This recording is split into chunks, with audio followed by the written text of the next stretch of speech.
Most important for sustainability is that we are decarbonized, so that it's CO2 free. And the question to get our life CO2 free, right, is a fundamental question to mankind. Because actually for most of the things we do, we emit CO2, right? So that's carbon dioxide is emitting all the time. So we have to use now technologies which are carbon dioxide free. What does that mean? It could mean electrification with green electrical power. It could also mean hydrogen if it comes from green sources.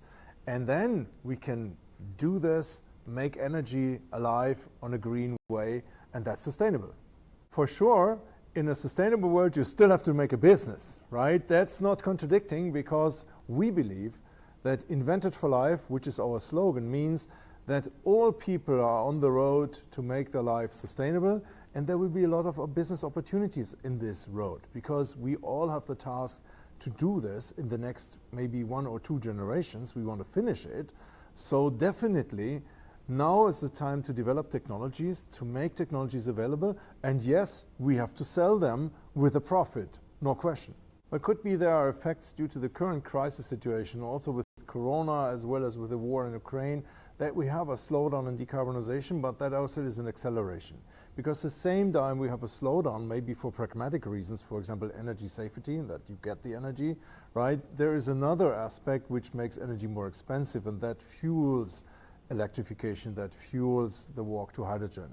So in the end, it will be probably both. On some point of time, it will be a deceleration, and then in itself, it will be an acceleration. So let's see how it plays out. For sure, it remains the #1 task for the next decades.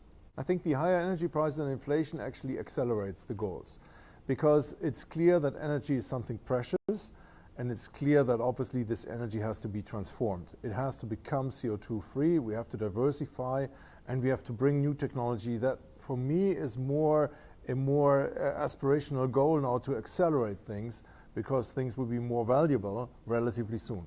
I think it's a road which is probably over the next 30 years developing, because there will be a huge market for hydrogen in the world, definitely. Like right now, it's for carbohydrates, like for oil and gas, there's a huge market.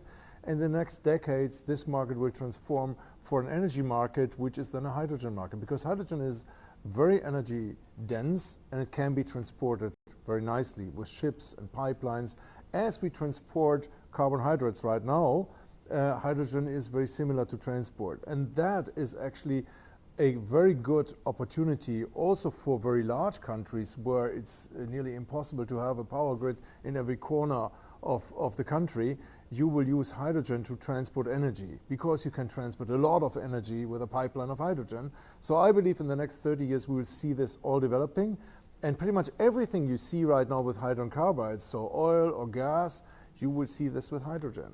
For us, hydrogen is obviously a technology field. So we are doing electrolyzers to produce the hydrogen.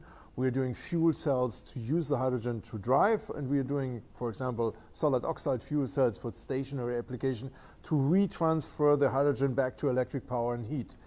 All these are technologies which are scalable, so you can produce a lot of piece equipment, which is then used worldwide to produce the hydrogen as well as use the hydrogen for various applications.